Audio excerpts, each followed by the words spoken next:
Good morning, EDCI 706ers, my Goldsboro gals. I hope that you are well. As I'm recording this, it is Tuesday, November 8th, Election Day, and soon this mess will be behind us, and we can just focus on the stress of our schools and graduate work. I do hear much freakage out there in the hinterlands about the assignments and the crunch.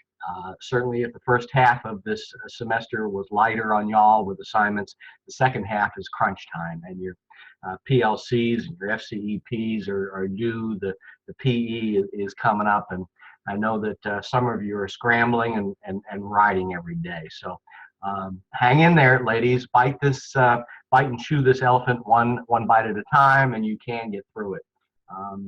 That's my hopeful message for you today. So PLCPs, I've seen most of them, have given you some feedback. They are to be revised and loaded into TaskStream when you're ready. Now there's a deadline and there's a due date in there, but we meet again on November 19th. And if your PLCPs or your draft FCEPs, I would like to see those drafts this week. If they're in a place where you are confused, you don't understand, I told you it was still developing in your formative assessment and you're still working on that, bring everything to our meeting on November 19th and 20th, and I promise you we will burn the midnight oil and we will get it right that weekend prior to putting it into TaskStream for the summative assessment. So please do work on those. Try to adhere to the deadlines and the due dates as much as you can, but if you're trying your best and stumped, don't submit it to TaskStream until we have had a time to sit in conference and go page by page through these things. Okay. Now, according to the timeline, you should have sent a PLCPA into me for formative assessment. The FCEPA is coming up this week, or should have been done by Tuesday night. I think some of you are kind of overlooking the big picture here in terms that both of these projects, PLCP and FCEP, are continuous improvement projects that start this semester and end next semester. So we often think of school improvement, continuous improvement, being on this one-year annual cycle, and whether you can see my little graphic or not, the plan, do, study, act, continuous improvement cycle we talked about back in 704 some, but the FCEP and the PLCPA are both improvement projects where you're planning in A and you're doing and studying in B. Don't make it too hard, please. A problem with school improvement plans and with some of these plans is that you try to cover the waterfront and try to do way too much. At the risk of offending some or praising others, Shelley's PLCP is KISS. KISS. What's the acronym stand for? Keep it simple, silly.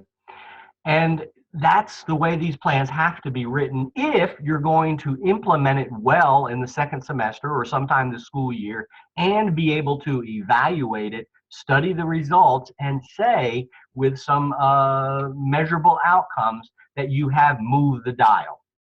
So what are you working on? Some of you, for instance, are working on trying to just improve the structure of PLCs at your school. You want to make sure that there are regular meetings. The departments or teams, the grade levels are meeting. In Hall and Horde this week, Chapter 11, there are characteristics of effective teams. So what if your team doesn't have an agenda at regular meetings, and they don't look at data, or they don't know how to look at data?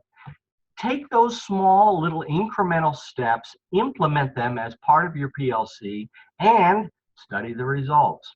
If again, I'm glossing over this or making it more complicated than it has to be, look at the action plan samples in the resources. Check Chapter 11, Hall and Horde. Table 11.1, characteristics of effective teams, is something that I think that you could use to rate your teams. Use that either as a a data point or use that to write your action plan? Do folks come to meetings? Do they participate? Do they listen to one another? You know, how do they work through disagreements?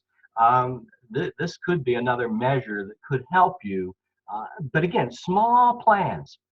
If you say that you want to improve the trust in the building, that's big and that's hard and that's a long-term goal. That's a wonderful long-term goal. But in order to build trust throughout the whole building, first you got to get people together in meeting. So write your action plan so that they're small incremental little steps that you can measure and say with some closure in spring, yes, that is happening or not happening or happening 50% of the time, whatever. That's your action plan is the heart of your FCEP and your PLCP. And again, it's a one-year cycle. Write it now, do it, and write up the results in B, part B. Okay? So your FCEPA is due for some formative feedback.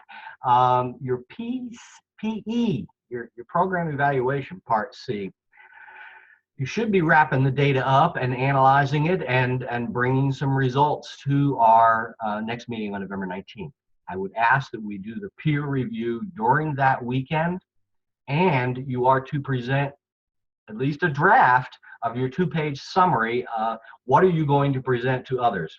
This will be our last opportunity together this semester. You may not be presenting this to your administrative team, to your school board, to someone until December, maybe later.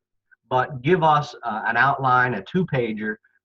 The 2-pager should summarize your PE and summarize the results and be the kind of presentation that you're going to make to others.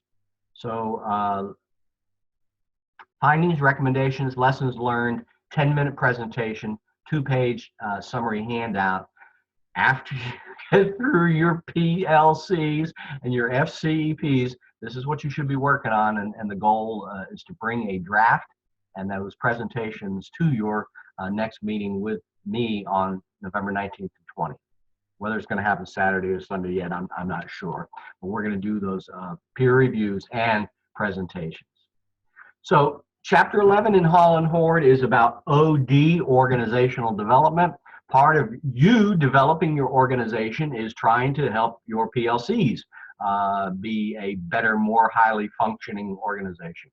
I'm going to load a copy of a facilitative leadership agenda so that you can have that as a sample.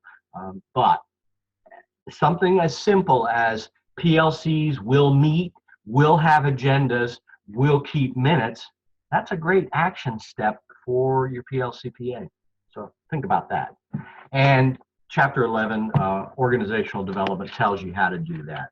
Lots of good tips there about elements of well-run meetings. There's an agenda, the purpose is clear, time, it starts on time, decisions are made, and they're recorded so that we know a month from now what we decided about that. There are steps here for strategic planning, lots of organizational development stuff, including culture and climate. So Hall and Horde, we'll revisit that as part of our session on the 19th and 20th as well. Ladies, I'm sorry if this is adding to your stress. Again, you've signed up for a rigorous, fast-paced program. It's moving along. Keep up best that you can. And again, don't submit something to TaskStream until you feel good about it. And if you don't, bring it on the 20th and we will get her straight. Thank you. Have a great week.